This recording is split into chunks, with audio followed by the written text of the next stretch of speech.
Last year, over 100,000 county court judgments were issued against businesses in England and Wales. With an average value of nearly £3,500, creditors are increasingly turning to the High Court to get their money back.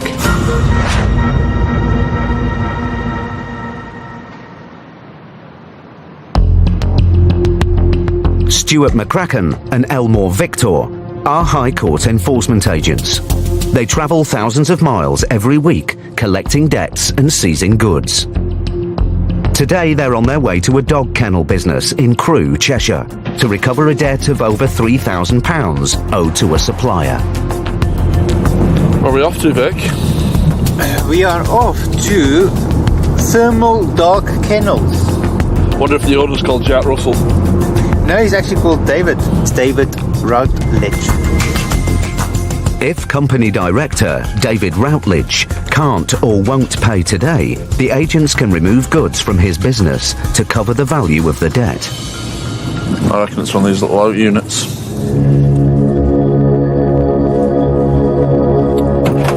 Thermal Dog Kennels.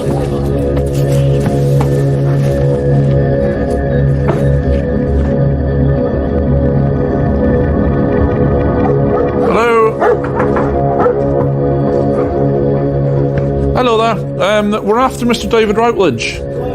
I'm a High Court enforcement agent. I need to speak to Mr. Routledge. Is that yourself? I'm one of the Routledges. Which one do you want? David.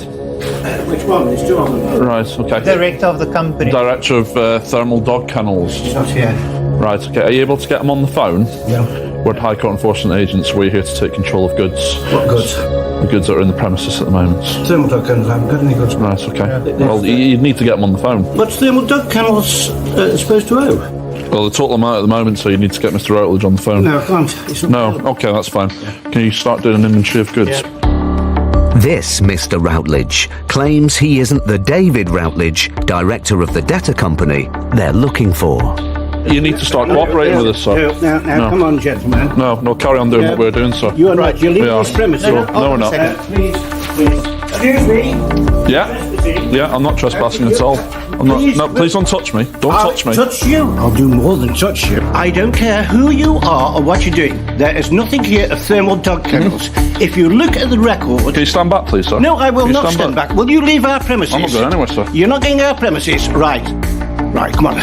Let's see who can saw to first. Mr. Routledge, the company's house is still active, sir, and it's ready. Can you stop leaning on me, Yes. please, sir? No, I won't. We leave these premises.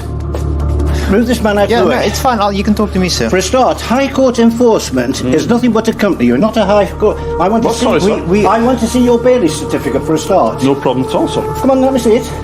There you go, And then sir. I want to see the writ and the authority to come on to. Who are you, sir? Who am I? Who are you? I'm me.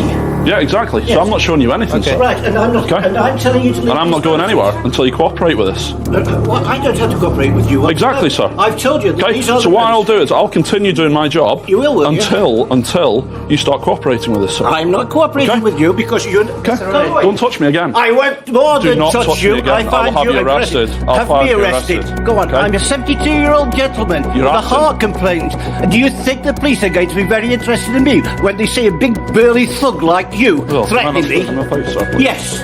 It's nothing to what else will be in your face. You carry on.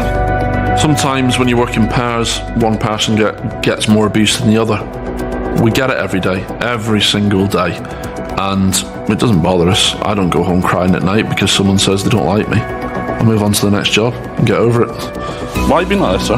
Why am I like Why this? you being like Because this, sir? it's quite clearly there are notices all over the place. I tell you, this has nothing to do with Thermal Dog Well, Kennels. you need to work with us then, sir. Mr. Routledge claims that Thermal Dog Kennels is not based at the address and is nothing to do with him. We have hundreds of companies that have got registered office here. Okay. I find your whole attitude aggressive and unimportant. I'm sorry, sir. Haven't you just tried to push me out the building? Yes, I'm in my personal space, sir. Come on, I want you to have me arrested. I want you to charge me. Come on. Do you mind Come getting on, away big man. Come on, big man. Come on. You can't, can you? Because you're a livid little yellow twat. You can tell signs of when people are going to be aggressive just by the way that the body language is, by the way that they get into your personal space immediately. And you've got to think one step ahead of trying to get this message clearly to them that regardless what behaviour is going to happen, we're going to be doing the job, we're going to be executing the writ. Just step aside, I'll have a convo with you. All right? Let's start from the beginning. I'm quite happy to show you a series of events which will show there's lots of companies with red letters. Yeah. Right. Yes. But that man was at his premises. That's fine, Now, sir. He can deal with me. He yes, can deal with yes, me. I think you're right, we can go in the back and in your office. With the situation escalating, Stuart talks to the police. Have him out, please. As we've gone to do an inventory of goods, he's becoming very aggressive, trying to throw us out the building. So we're here to continue our job regardless of the situation. Vic takes Mr. Routledge aside to try and find out more about the company that owes the money. Is he your son? Yes. Okay. I'm David Senior. Right, both. Okay, that's fine. Were they trading from here at some point before? Yes. It's ceased trading probably 2 years ago. But it filed accounts at company's house, but it has no assets at all. It's just a trading company. Just as Vic seems to be making progress, Stuart's arrival changes Mr. Routledge's attitude. Why is he still on the premises? I'm not going anywhere, sir. Another man arrives in the office. Jonathan, this man's totally intimidated me, and he's threatened me. Have I threatened you, sir? Yes, you are I think you need to calm down, sir. that he is a disabled person with a serious heart condition, and that your threats here can What threats? actually invoke into a heart attack. What threats are that, sir? Well, it's simply led by your intimidation, by the sound of you it. are intimidated. By I'm the here to sound do of my it. job, sir. Yes, you're not. If you want to You're cooperate, intimidating. if you want to cooperate, sir, Look, I told you, cooperate. right, you are intimidating. I That's don't have to actually cooperate phone with you. That attitude, sir, is getting you through here. Right, ignore what I'm saying then, sir. Ignore what I'm saying, sir. Would you please get this man out? I'm not going anywhere, sir, so you can deal with You're it. not going to get anywhere. I'm not going aren't anywhere, you? sir. Right, we'll see about that. Out. No, Mr. No, get out. Calm down, sir. Calm down. Get him out. Get him out. I'm not going anywhere, Get sir. him out. Come on. You should have this one. Get off. Get off. Oh, violence now. Oh, the clenched fist then. Where? Clenched fist. No, I'm having you now. How? Oh, yes. You're a clenched fist. How? You're going to hit me out. With the threats escalating, will Stuart and Vic be able to get the £3,000 they came for?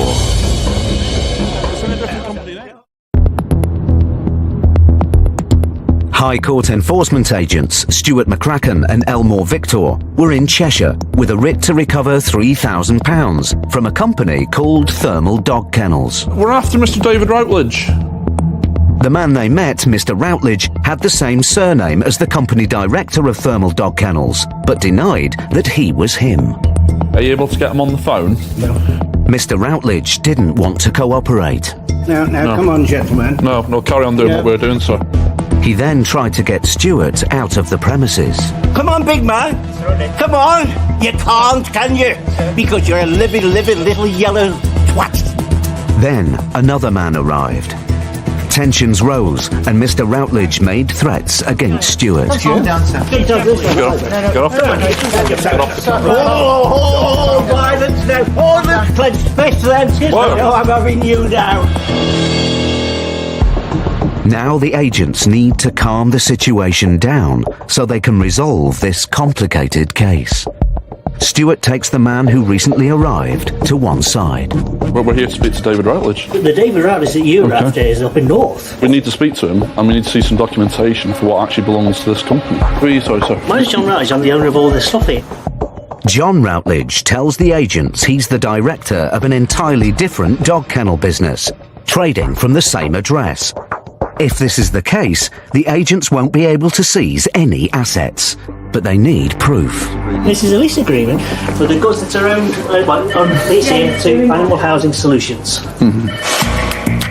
The lease proves that a new business, Animal Housing Solutions, is indeed trading from the address, as John Routledge says, and the equipment on the premises is hired out from a different company.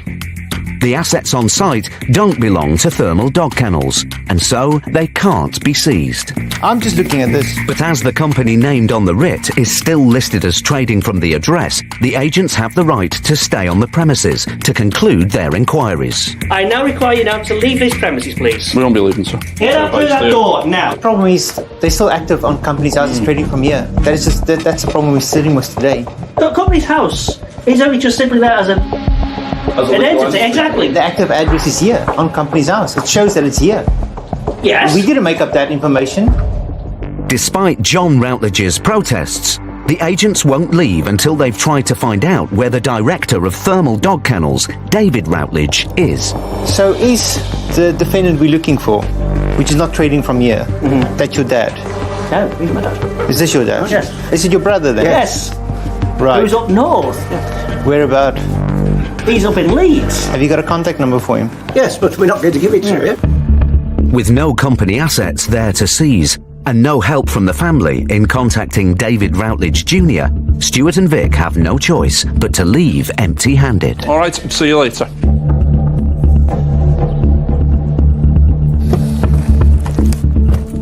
The issue we got is it's thermal dog kennels, and when we walk in there, there's kennel equipment. There's cages, there's photos of dogs. It's just the way they came across, they weren't forthcoming with any information. They know the person, it's obviously family. We'll just take it through our trace department. And see where we end up.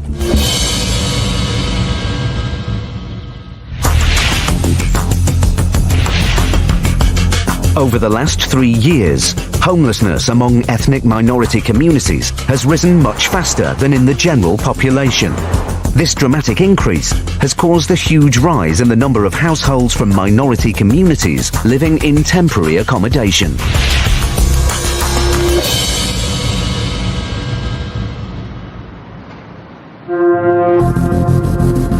Barnet, North London. High Court enforcement agent Steve Pinner and his son Ben are on their way to carry out an eviction. We have a writ of possession. We are going to a flat in Brunswick Park Road. A notice of eviction has already been sent to the tenant by the county court, but the landlord has upgraded it to the High Court to speed up the process. Let's see what we can do.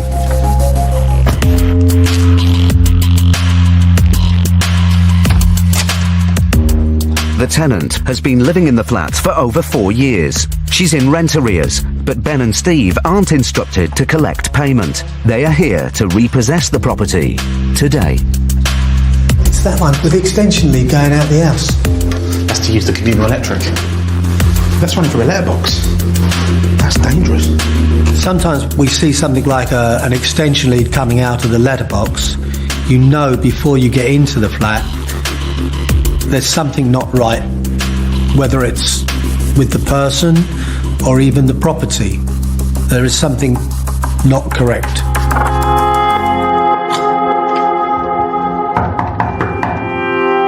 Hello? Hello, madam. My name's Ben. I'm a High Court enforcement officer. I've been sent to repossess the property, madam. Would you like me to unplug the plug before you open the door? Hello? I'm going to unplug the plug, yes? Okay, if you want to open the door now. Why are you coming here? I'm here by the High Court to repossess the property, to evict you, madam. I have the relevant paperwork if you'd like to open the door. I didn't receive any court order. Okay, madam, this conversation will be much easier if you open the door. Would you like to open the door? I didn't receive any. Okay, madam, I'm not having any further conversation until you open the door. Any zoning court order? Yes, if you can read it through that spy hole. No, madam, open the door. This is just getting ridiculous. Or I can have the door opened for you if you don't want to open it for me. I'd much prefer you to open it, though. That's better. This is the paper. This is from the High Court. And what happens is, you have an hour now to collect some personal effects, medication, items to last you a few days. I didn't receive before. Madam, okay, let me explain. You was ordered by the county court to leave, and you didn't leave. The client... No, I don't have a... Madam, hold on. You did have a court order. It was an order of possession, saying you should leave by a said date. Obviously, because you didn't leave, the client has asked to transfer it to the High Court. Rather than transferring it to the county court bailiff to come, we are coming instead. We'll have to leave the door open though. I need to come in. I don't want to... What's behind the door? Wow. Do you live here on your own? Have you got anyone that can come and help you? I don't have anything. You don't have anything. Have you started to pack already, or? Yeah, something I Ben leaves the tenant to pack, but as he looks around the flat, he's in for a shock. Wow, this is something else. It's just like a version of hoarding. There's this rubbish everywhere. I don't know how people can live like this. But everyone goes through life differently. When you go down the council, madam, speak to them about arranging people to come and collect all of this.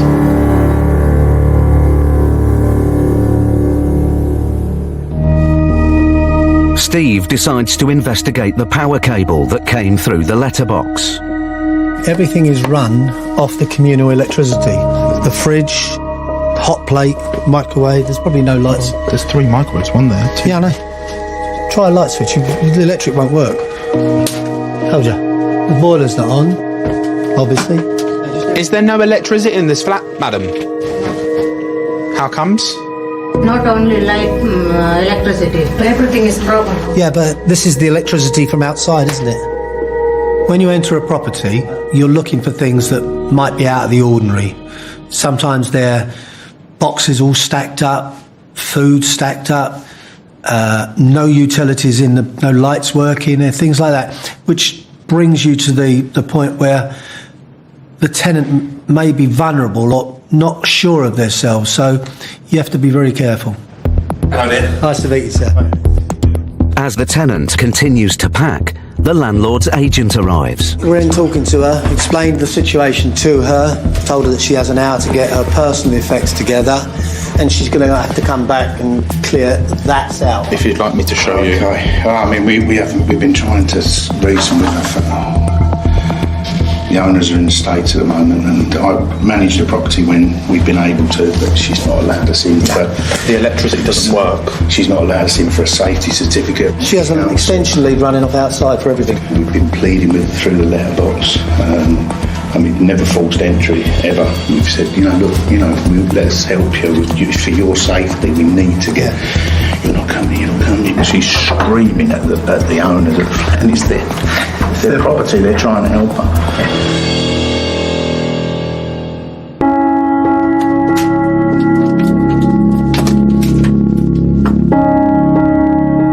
Ben is concerned about the tenant's welfare.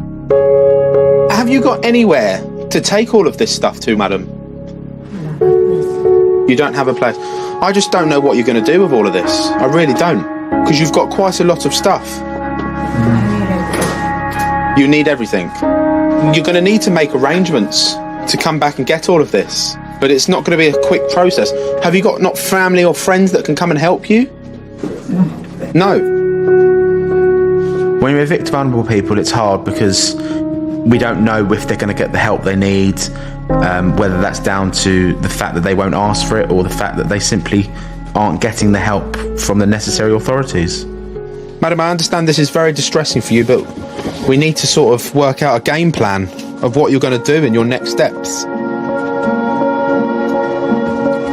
Would you like me to help you? Would you like me to lift that over? Can I help in any way?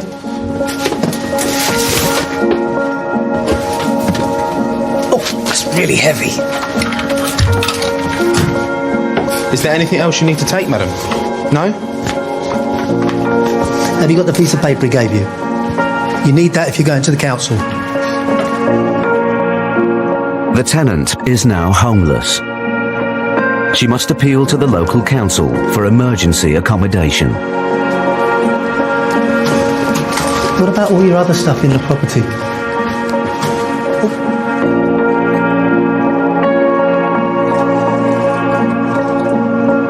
If you explain to the council...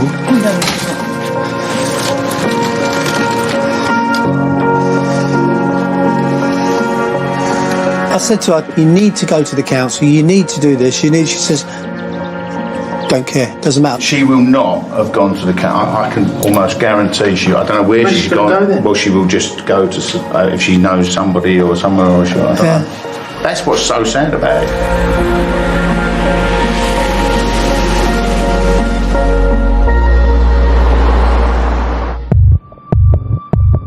tenant must collect the contents of the flat within a month, or she could lose all her possessions for good. As you can see, we're going to be at least another month before we can legitimately remove all of her stuff. That puts another month on top of before we can start any refurbishment work. So, it goes on. The eviction is complete. I need you to sign this just to say that we've been here, done what we're supposed to do. But Steve and Ben are still concerned about the tenant. They take an unusual step and decide to try and track her down. What I'm going to do is I'm going to go down there and have a look down there, see if we can get round that way.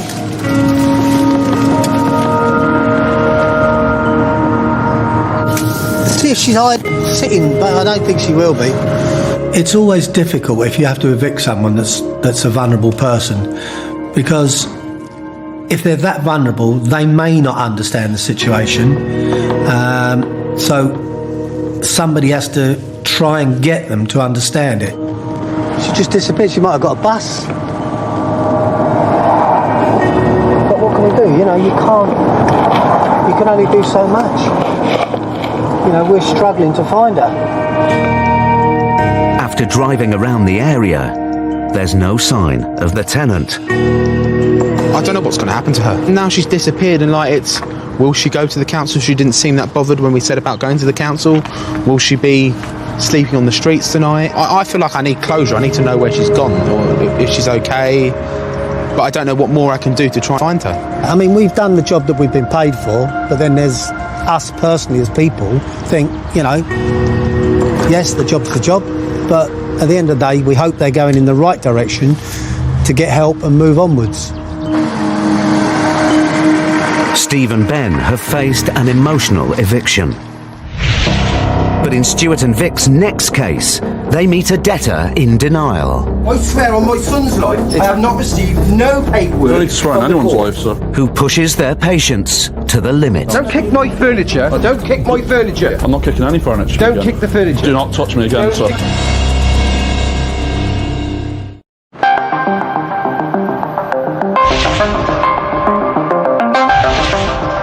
The number of county court judgments issued against consumers in England and Wales has reached the highest level since the financial crisis in 2008. By the end of the decade, personal debt is set to reach £2.5 trillion, with each adult in the UK owing an average of nearly £50,000.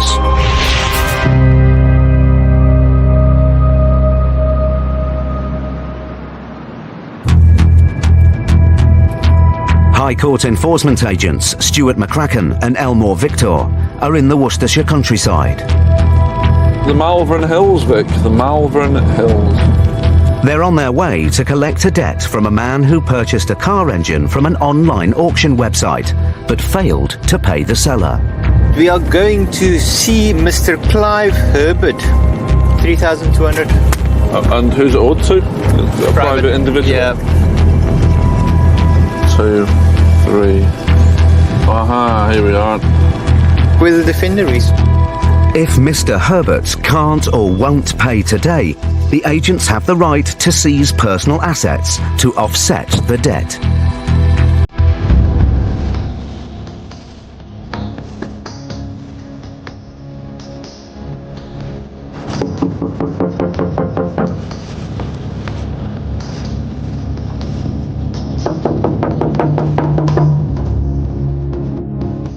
Nobody seems to be at home. So Vic decides to do some detective work. Morning. Hello. Mr. Herbert, have you got a contact number for him? Thank you very much. I'll give him a ring. Vic gets the debtor, Mr. Herbert, on the phone. Hi, is that Mr. Clive Herbert? Hi, morning, sir. My name is Mr. Victor. I'm a High Court enforcement agent. Would you be able to return to the property? No. I've got a High Court writ here, so with outstanding balance of £3,219.27. What's this for? I don't even know what you're talking about. I haven't even received any court papers for it. Well, you've got my number. I'm going to give you 20 minutes to raise the funds. If not, we will be funding transport, so to remove the vehicles on the drive. They don't belong belong to me, they belong to my son. You can't take stuff that doesn't belong to you. The outstanding balance that needs to be paid in full is £3,219.27. No, it's not even that, it's not even £2,000. It's been oh, so you know about it then? Yes, I know about it. Well, no, but you just told me 5 minutes ago you know nothing about it. So I'm not. I haven't received the paperwork from the court. I'm appealing against the case. So I've got an active High Court writ here. No. You are doing things wrong. Oh no, sir. Far from it. Then you can come and take my stuff. You've got my number. I'll give you 20 minutes and I'll give you a call back. No, you can't. I can't understand why people think they can tell me what I can and can't do. I don't go around to people's work and tell them what they can and can't do. While they wait for Clive to return home, Stuart runs a vehicle check on the cars in the driveway. Can someone put me through to HPI, please?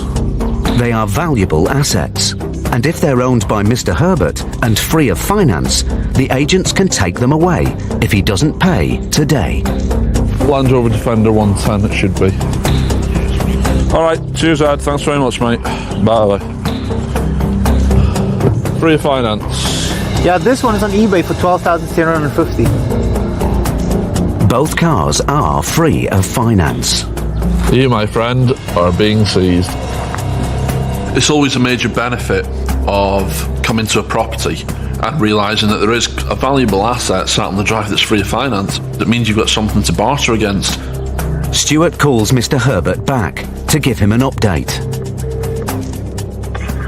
Hello, is that Mr. Herbert? Speaking. Mr. Herbert, my name's Mr. McCracken. I'm a High Court enforcement agent. I've just been speaking to the police. I'm on there right now. Okay. You haven't got the correct paperwork, Ben. How have we not got the correct paperwork? So we've got a High Court writ. They said you can't take nothing away. Says who? The police. You do know that the police are only here for breach of the peace, so they're not here to stop us doing our job. They're on their way now. No problem at all, so we'll speak to you shortly. Are you making your way back? I'm on my way there to you now. Okay, we'll look forward to seeing you shortly. Stuart and Vic wait for Clive and the police to arrive. But then, Clive's son turns up. Hello there, sir. Take it you're the son, are you? Yeah, we're High Court enforcement agents. Your dad said he's on his way back. Payment needs to be made. If not, goods are getting removed, including the Defender. That's mine. Is it? Have you got any documentation for it? I have got documentation for that. Are you able to go and grab it? Yeah, I can. Cheers, mate. If Clive's son can prove the cars on the driveway belong to him, the agents won't be able to seize them. Have you got a receipt for it? No, we haven't got receipts for anything. We don't do receipts. The son has logbooks, but these are not proof of ownership. With no receipts, the vehicles can be seized. It will be removed then. You ain't taking them. No, we don't have to, but we need payment. The agents have been on the property for 45 minutes, and there's still no sign of Mr. Herbert. Then, the police arrive. Morning, officers. Got a High Court writ to take control of goods unless payment's been made. I think he's under the impression it's still in court. No, the CCJ's been awarded against him, so it's now a writ of control, which means if the full balance is not paid, we will be removing goods.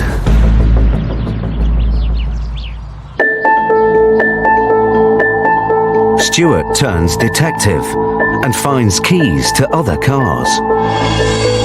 He walks down the road to see if there are signs of any other vehicles. I'm just waiting now to see what he turns up in. There's keys inside for a 2011 Chevy Camaro. There's also a 55 plate Range Rover Vogue. But then Mr. Herbert turns up on foot. Mr. Herbert, Mr. McCracken, High Court enforcement agent. My colleagues are with the police at the moment just regarding this outstanding writ, sir. I just rung the court. They said that I got every right to appeal. Then you got every right to appeal, sir. Yeah. Well, at the moment it's still active. Well, so we're here now to collect a payment or take control of goods, sir. Well, the stuff don't belong to me. What about the goods inside your property, sir? Eh? What about the goods inside your property? My son. Belongs to everything. Yeah, everything belongs to my son. Everything. Yeah. Right. Okay. So I'm here to take control of goods, sir, which we will be doing unless payment's made. If all this stuff belongs to my son, you can't take nothing. Yes, I will take it, and you've got 7 days to prove to the court. You can't take anything if it belongs to... Sir, I need to make you aware, if your appeal goes through, you get your money refunded. But the fact of the matter is, we're here now to execute a writ of control. Hey, can they take stuff? It's your address. Yeah, what's my address? Yeah. But the stuff, everything belongs to him. In this job, you've got to think, are they being truthful? Are they being honest? Are they actually at this address? What goods do they actually own? And that's the exciting part of the job. Mr. Herbert finally starts to discuss the debt with the agents. I bought an engine for £2,000 off eBay. We put it in the van. The engine was scrap, right? So I paid on credit card and I stopped the payment. And he went to court to get his £2,000, right? And they went against me in court. As you've just come now, and I understand Well, it's a bit of a shock, so what I'll be doing is I'll be giving you a further 20 minutes to raise some funds. If not, I'll be ringing recovery for the removal of that Defender 110 and the computer equipment that you've got. Can they do this? If they court, you've got to send me some sort of... We have done, sir. I haven't received any paperwork. Right, paperwork has been sent. Can you prove it then? I swear on my son's life, I have not received no paperwork. You don't need to swear on anyone's life. That's your notice of enforcement, sir, and that's when it was sent. We're here to execute a High Court rate of control, which we will be doing unless payment's made. With the deadline set, Stuart starts to make an inventory of goods. Don't kick my furniture. Don't kick my furniture. I'm not kicking any furniture. Don't again. kick the furniture. Do not touch me again, Don't sir. kick the furniture. I advise you do not touch me again. Off my chair. I'm in the middle of taking control of goods, sir. No, stand up then. Stand up. I have asked you politely to leave, get off the chair. I will do, yes, but if you touch me again, sir. Let's not escalate things, eh? There's no need for it. When you're faced with an aggressive confrontation, the thing that you've got to think about is, what am I going to do to get this resolved? So being calm and controlling with the situation leaves you still in control, and that's when they're going to start thinking, right, he's not leaving. I best start thinking about getting a payment together. Mr. Herbert still maintains that all the goods in the house belong to his son. He's taken the computer. It doesn't belong to him. Well, we need to see some evidence then, sir. I've already explained this to you. It's Scott's computer. Yeah, well, we need to see some evidence of that, sir. But as the agents start to remove assets, Mr. Herbert's attitude suddenly changes. And how much is it then? How much you want? Total amount outstanding, sir, is £3,957. I don't even know £2,000. Yeah, but sadly, sir, it's gone to the High Court. transferred to the High So you are Court. liable for High Court charges. £1,000? More It's than a little bit more than that, sir. Hey? 3,900, almost 4,000. £4,000? £3,950. County court costs and High Court fees have almost doubled the debt. I can't make that much payment. No, we need the full amount, sir. So if I give you a cheque there, you'll go? No. It'll have to be cleared funds, sir. Debit card, fax transfer. The agents have been at the house for almost 2 hours. Mr. Herbert has finally agreed to raise the cash. See if this card works. Can you take a payment for me, mate, please? Right, so that's gone through. I've written down the authorization code. We'll see on your bank statement. Right, we'll be on our way. I need to get on with the rest of your day. Mr. Herbert is unhappy about paying the debt and the additional costs. I am the victim here. Somebody sold me an engine for £2,000. He's got his £2,000 for a scrap engine. I've gone to court, lost it. I'm absolutely gutted. And now I've paid £4,000. If that isn't daylight robbery, is that justice for you? Stuart and Vic got the result they came for. The defendant paid on credit card, thought he got clever, phoned the bank and cancelled it. 10 out of 10 for the claimant. He went down the right route, went through the legal system, and we went there today and we got what we were asked to do. So he can kick and scream all he wants about this, but at the end of the day, justice has been served.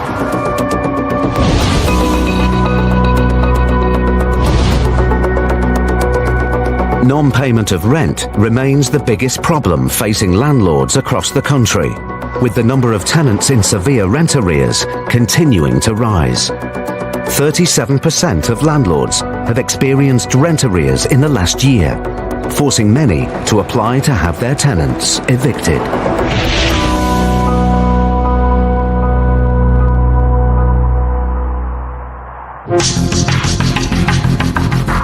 Paul Bowhill and Steve Pinner are on their way to carry out an eviction.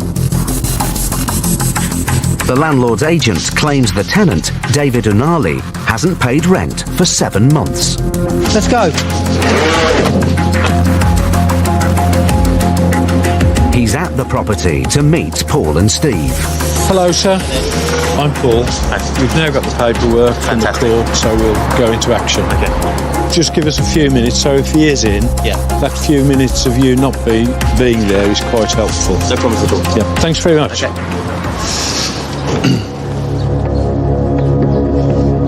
Paul and Steve aren't here to collect the arrears. They're here to evict Mr. Anali today. But this eviction isn't going to be straightforward. The agents have been given a key by the landlord to access the property. Mr. Anali? But there's a problem. Might be a key in it.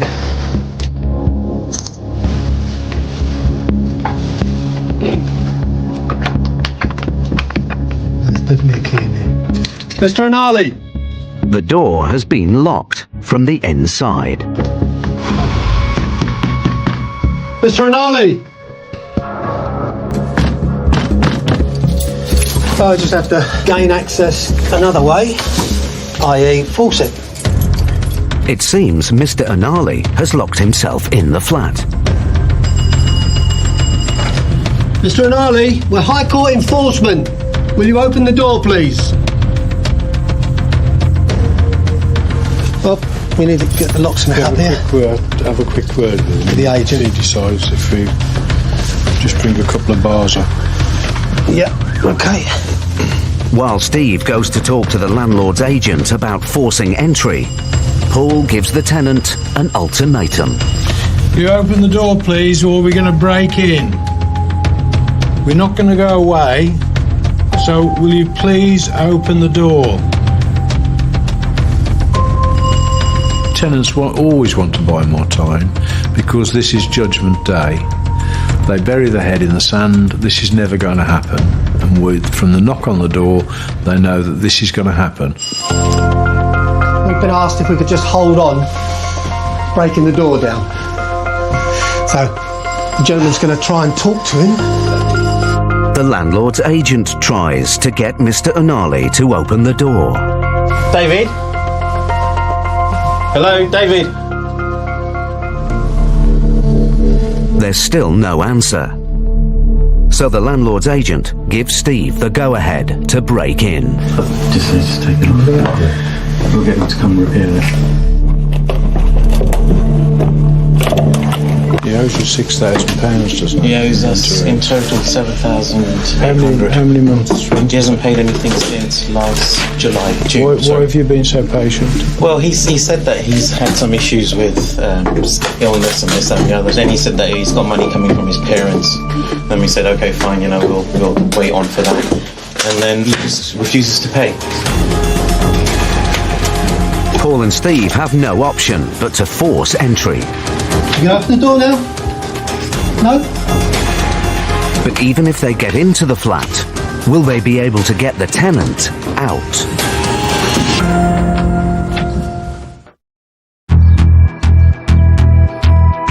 Paul Bohill and Steve Pinner were in Tooting, South London, carrying out an eviction. Mr. Anali! The tenant, David Anali, locked himself into his flat. There's definitely a key in there. The agents tried to persuade him to open the door. We're not going to go away, so will you please open the door? With no response, Steve started to break in. You gonna open the door now? No?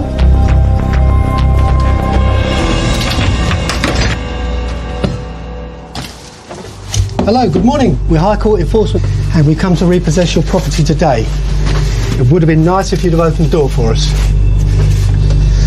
Okay, so you understand why we're here. Can I have a couple of these? No. Can I explain it? I'm telling you what's now going to happen. You've got half an hour to get personal effects in a bag, only half an hour, and you'll be evicted. After that, you'll have to make an arrangement with the landlord, who I think has been eminently fair with you, and we can see what he's up against because we've had to break into it today. It is now 20 to 1, 10 past 1, you're out. So just do it. Get on and do it. make an arrangement with the landlord to come back at another day in the next few days to clear the rest of your stuff out. Start packing. Paul and Steve want to get Mr. Unali out of the flat as quickly as possible. Make sure you have passports, identification, any medication that you're going to need for a couple of days, and then you can make the arrangement to come back and collect the rest of your stuff. The flat is crammed with Mr. Unali's belongings. He has a right to return for a few hours later in the week to collect them, but he says he needs more time. I just need 2 days, you know. I can't do it. You're not allowed back in the building. If I find out from any of the tenants that you come back into the building or into the courtyard. I just ask you if you say no. Will you listen to me, please? You need to get some friends here to help you pack your things up, because this man is only going to allow 4 hours for you to move your stuff. Mr. Unali wants a couple of days to clear his stuff, but having not received any rent for 7 months, the landlord has run out of patience. I haven't received 1 single penny of rent from this place since June. That's unfair. You have to understand that. I understand that. I do. I'm trying to help you as much as possible. I try to be as nice as possible. Okay? So you've got until Saturday, until 12 o'clock, and that's it. 12 to 4, that's it. You don't have anything after that. I'm sorry. That's not right. I always remember the fact that there are two sides to the coin, and I don't really understand the mindset of tenants who think that it's okay not to pay the rent and for them not to consider the landlord's dire straits. Mr. Unali finally starts to pack. It affected us quite a lot. I mean, it's nearly £8,000 that he owes us, and now with court fees and everything else, you're looking at around about, £9,000-10,000 that year in total that it's cost us just to get him out. But it's irrelevant to him. He doesn't care. It's our own fault that we trusted him. But you live and learn. Mr. Unali's time in the flat is up, but he's still worried about how he's going to move all his belongings. I'm not sure I can do it Saturday, You have to speak to the landlord. He said on Saturday nothing. Just make it work then. Huh? Just make it work. Yeah, I don't know how. I'm having problem everywhere. It seems everything is going to fucking rubbish. Everything is going to hell. Mr. Unali is now homeless. If you look at the costs of the eviction, the landlord's probably nearer £9,000 down the pan. And this guy has mistaken kindness for weakness and has taken advantage. These proceedings have gone on since last July. So I haven't got much sympathy with him, because it's never going to be the right day and it's always going to be somebody else's fault. You can't change the mindset of people like that.